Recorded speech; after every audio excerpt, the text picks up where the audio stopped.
Physics পড়তে গিয়ে কখনো কখনো এরকম হয়, কনসেপ্টটা ঠিক হয় না। তাই কিছু কিছু জায়গায় কনসেপ্ট তৈরি করাটা খুব দরকার। আমরা আজকে সেরকম একটা কনসেপ্ট নিয়ে আলোচনা করব ফ্রিকশনের উপর।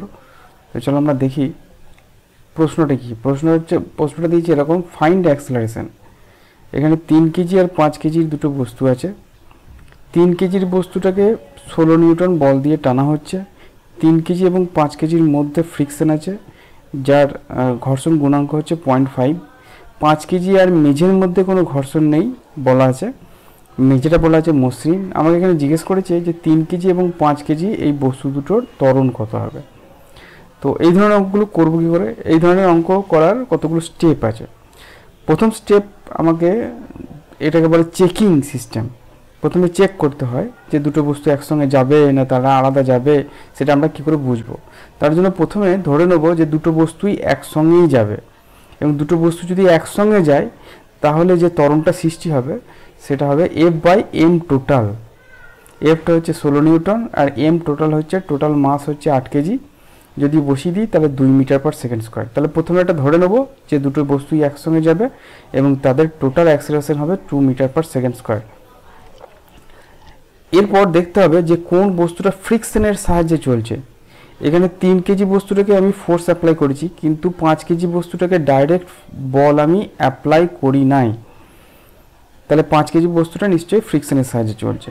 এখানে ফ্রিকশন এইখানটাই কাজ করছে, 3 কেজি বস্তু 5 কেজি বস্তুর উপর দিচ্ছে, এবং সেই ফ্রিকশনের সর্বোচ্চ মানটা আমাকে বার করতে হবে, অর্থাৎ এফ ম্যাক্স এইটা আমাদের বার করতে হবে। আমরা জানি F max equal to mu MG.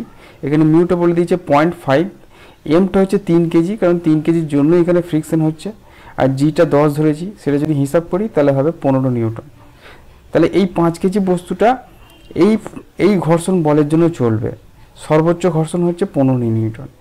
এখানে যদি সর্বোচ্চ এই 15 নিউটন বল কাজ করে তাহলে 5 কেজি বস্তুটার যে সামনের দিকে ত্বরণ হবে সেটাই তার সর্বোচ্চ ত্বরণ। সেই সর্বোচ্চ ত্বরণ হচ্ছে এফ ম্যাক্স বাই এম, অর্থাৎ 15/5 মানে 3 মিটার পার সেকেন্ড স্কোয়ার। তাহলে এই যে 3টে স্টেপ করেছি, এই 3টে স্টেপ হচ্ছে চেকিং করার জন্য।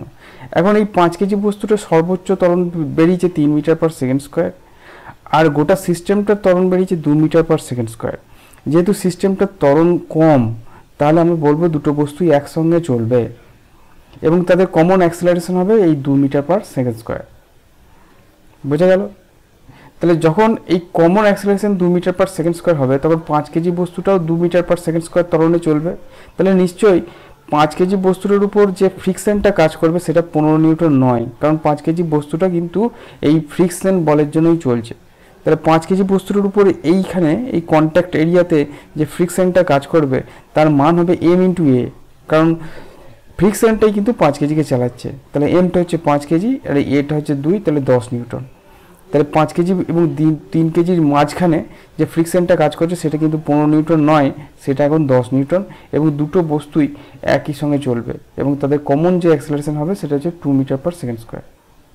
আরেকটা অঙ্ক করি, তাহলে কনসেপ্টটা আরেকটু ভালো হবে। আমি মনে করি ফোর্সটাকে করে দিলাম 32 নিউটন, অঙ্ক বাদ বাকি সব একই আছে। তাহলে প্রথম স্টেপ কি? কমন অ্যাক্সেলারেশন বার করা। ধরে নিতে হবে যে দুটো বস্তুই একসঙ্গে চলছে, তাহলে তাদের সর্বোচ্চ যে ত্বরণটা হবে সেটা হচ্ছে F/m টোটাল, 32/8 মানে 4 মিটার পার সেকেন্ড স্কোয়ার। এখানে যে এফ ম্যাক্সটা কাজ করে সেটা আগেই বার করলাম 15 নিউটন। 5 কেজির যে ম্যাক্সিমাম অ্যাক্সেলারেশন হয় সেটা হচ্ছে 3 মিটার পার সেকেন্ড স্কোয়ার, যেটা সর্বোচ্চ এই যে অ্যাক্সেলারেশনটা পেয়েছি সেই অ্যাক্সেলারেশনের থেকে কম। এখন আমাকে বলছে যে এই ফোর্সটার জন্য 4 metre per second square acceleration হবে, কিন্তু 5 কেজি বস্তুটা যেটা ফ্রিকশনের সাহায্যে চলছে তার maximum acceleration 3 metre per second square, তার বেশি হতে পারে না। তাহলে 5 কেজি এবং 3 কেজি আলাদা অ্যাক্সেলারেশনে চলবে। 5 কেজি বস্তুটার অ্যাক্সেলারেশন হবে 3 মিটার পার সেকেন্ড স্কোয়ার, কারণ সে এর থেকে বেশি ত্বরণে যেতে পারবে না। তাহলে 3 কেজি বস্তুটার উপর ত্বরণ কত হবে? 3 কেজিটার সামনের দিকে 32 নিউটন কাজ করছে, এবং এখানে যে ফ্রিকশনটা কাজ হচ্ছে ফ্রিকশনটা কিন্তু এর এই যে ফোর্সটা সেই ফোর্সটাকে বিরোধিতা করছে। তাহলে এর উপর যে রেজাল্টেন্ট ফোর্স সেটা হচ্ছে 32 মাইনাস 15। তাহলে 32 মাইনাস 15/3 যদি আমরা হিসাব করি তাহলে 5.67 মিটার পার সেকেন্ড স্কোয়ার এই ত্বরণ নিয়ে ওপরকার বস্তুটা যাবে। ঠিক আছে?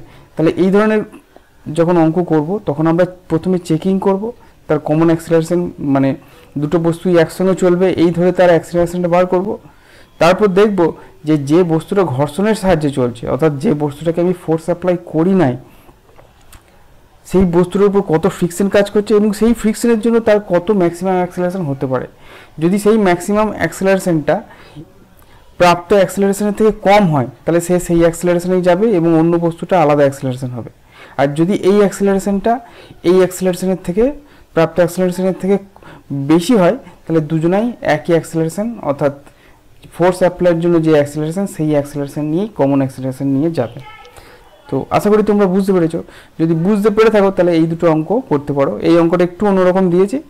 এই অঙ্কটা দ্বিতীয় বস্তুটাকে ফোর্স অ্যাপ্লাই করেছি, তার মানে ওপরকার বস্তুটা ফ্রিকশনে চলছে, সেইটা ধরে নিয়ে তোমরা করতে পারো। যদি না পারো নিচে কমেন্ট করো, আর যদি এই অঙ্ক দুটো করতে পারো তাহলে এর অ্যান্সার কত হলো সেগুলো তুমি মেসেজে জানিও।